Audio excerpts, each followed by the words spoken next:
Tudo bem, Marcela? Boa noite para você, boa noite a todos os companheiros, pessoal em casa.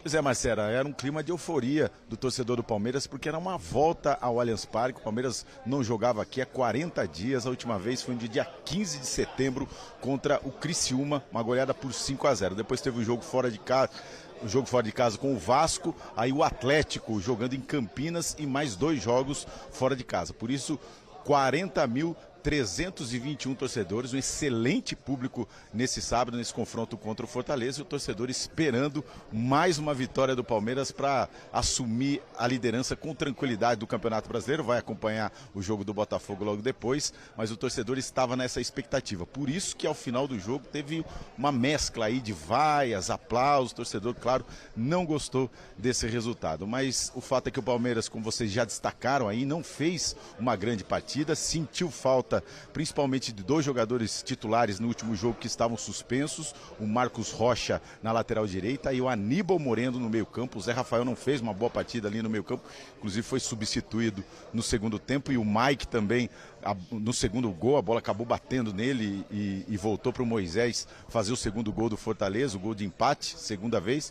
Então não foi uma grande partida do Palmeiras, ficou devendo realmente.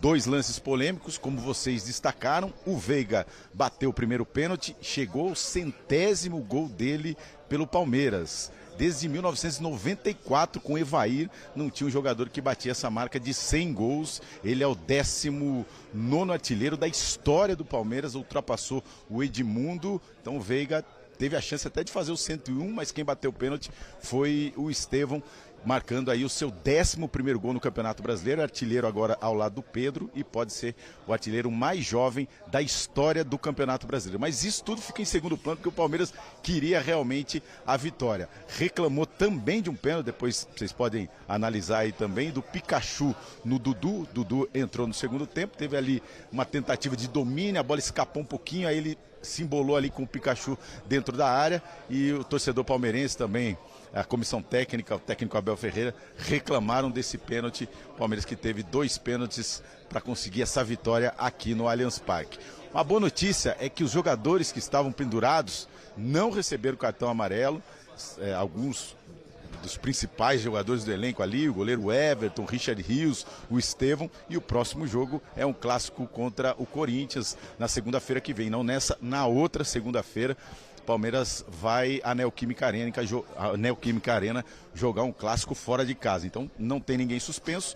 E a outra boa notícia é o retorno do Maurício, que teve uma contusão no joelho, ficou fora 15 dias, teve uma recuperação muito rápida e voltou ao time entrando no segundo tempo, numa tentativa de vencer a partida. Ele tirou o Zé Rafael, colocou o Richard Rios fazendo a proteção da zaga e 2 meias, 3 atacantes, depois entrou mais um atacante, o Rony. O Palmeiras tentou a vitória de todo jeito até o último minuto, mas como eu disse, não foi uma grande partida. Apenas o Estevão teve uma chance, quando estava 2-1, ele saiu cara a cara com o goleiro num passe do Rafael Veiga e acabou perdendo o gol. Era a chance de matar, ampliar a vantagem ali, aí dificilmente o Palmeiras perderia o jogo, mas acontece. Palmeiras então, com esse empate, assume provisoriamente a liderança do Campeonato Brasileiro, espera esse confronto contra o Botafogo, mas no Campeonato Brasileiro são 12 jogos de invencibilidade, com 7 vitórias e 5 empates. É uma excelente sequência, mas ainda tem campeonato e agora tem que torcer para um tropeço do Botafogo, que pega o Bragantino, e depois tem clássico contra o Vasco,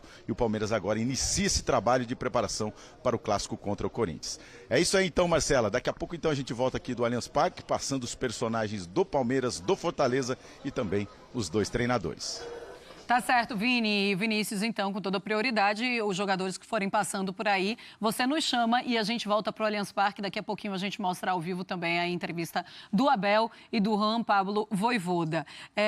Eu começo contigo, Fábio, sobre as substituições do Abel Ferreira. Você gosta, ele realmente, assim, ele é ousado ali no segundo tempo, ele vai para cima, ele vai trocando volante por meio campista e toca atacante, ele coloca o Maurício. O que é que você acha? Gosta? Bota o Dudu, o Rony? Marcelo, é porque assim, o Abel ele sabia da importância desse jogo para o Palmeiras, né? A vitória, o que representaria para o clube, você assumir uma condição de liderança, né? Manter uma vantagem sobre o Botafogo, mesmo o Botafogo entrando em campo contra o Bragantino. E é o dever do treinador ter essa leitura do jogo e buscar o resultado, né? Então, eu acho que a gente também não pode tirar o mérito do Fortaleza, Marcela, até a gente estava conversando também, assistindo o jogo, porque a gente ia colocar a maneira como o Palmeiras se portou, né? O Estevão não teve a mesma atuação, talvez, de jogos anteriores, o Felipe Anderson também, mas muito se deve pela maneira como o Fortaleza se posicionou em campo, né? Então, o Fortaleza, ele tem uma questão de meio campo e ofensiva, tem uma forma de jogar, mas defensivamente, ele olha muito para o seu adversário, né? Então, a gente vê o Fortaleza em alguns jogos jogando com uma linha de 4, hoje ele opta por jogar com uma linha de 3, porque ele sabia que ele tinha que fechar né, a entrada da área. Então, assim, o Estevão tem uma movimentação muito forte para a beirada do campo, isso é a marcação, a responsabilidade do lateral, e quando o Estevão ele conduz a bola para o meio, né, que ele tem a perna esquerda como ponto forte também, ele acabava batendo com um jogador de meio campo, um volante ou um dos zagueiros. Então, assim, o Palmeiras talvez não criou tanto como criou contra o Juventude, mas muito também pela marcação que o Fortaleza exerceu e esse posicionamento defensivo. Agora, com relação às modificações, como o Nicoletti falou, o Mike não teve uma boa atuação, né? O Palmeiras sentiu falta ali do Marcos Rocha, sentiu falta do Aníbal Moreno também no meio campo, né? O Zé Rafael que atuou no jogo de hoje, mas ele fez o que era possível. Ele movimentou as peças de acordo com que fizesse o Palmeiras ser mais ofensivo, fizesse o Palmeiras buscar o resultado de vitória, mas frente a isso tinha um adversário muito bem postado, muito bem treinado pelo Vojvoda e que também tinha o interesse do resultado, porque o Fortaleza, como a gente já falou aqui, briga pela possibilidade de título. Ô Zé, o que você acha que faltou a esse Palmeiras para sair com a vitória hoje lá no Allianz Parque? Eu acho que assim, a característica de jogo do Palmeiras, o Palmeiras é muito objetivo, né? Ele é muito vertical. Então ele tenta finalizar o mais rápido possível pelas características dos seus jogadores. E com o posicionamento do Fortaleza, aí se transforma num jogo de paciência. Sim. Você tem que fazer essa bola rodar de um lado para o outro, para desgastar o time adversário, para encontrar os espaços para você poder jogar, especialmente quando você tem o Veiga por dentro, né? O Veiga não é um cara técnico como é o Maurício. O Veiga é um cara de 2 toques na bola. Lembra muito o Cabeça, né? Nosso amigo aqui, o Alex, que trabalhou conosco aqui, no sentido de tocar pouco na bola. Ele não é um jogador que dribla, ele carrega, não. Ele domina, toca e vai para a área finalizar. Ele domina, toca e se posiciona para finalizar.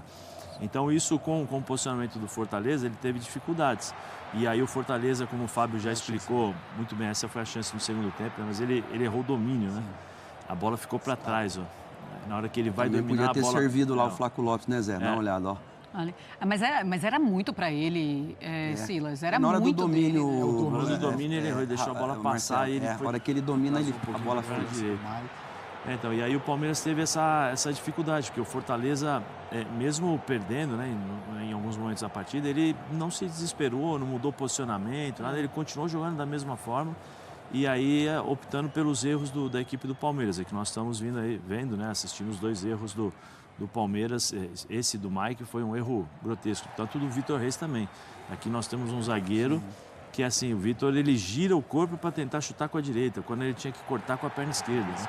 Aí é posicionamento do corpo. E o Palmeiras teve essa dificuldade. Com as substituições, você vê que o Palmeiras ganha um pouco mais de volume, porque tem o Maurício, que é um cara que se aproxima, né? Ele é um jogador, eu falo assim, um pouco mais de futsal, que ele tem a bola nos pés um pouco mais próxima, é o jogador do toque curto, toque longo, ele tem o drible. Então o Palmeiras começou a ter um pouco mais de volume. O Dudu é diferente do Felipe. O Felipe Anderson é um jogador técnico, mas ele não tem a característica de atacante como tem o do Dudu. Então o Palmeiras começou a mudar um pouquinho, embora o Dudu não seja mais o mesmo, né? O Dudu não consegue voltar a jogar.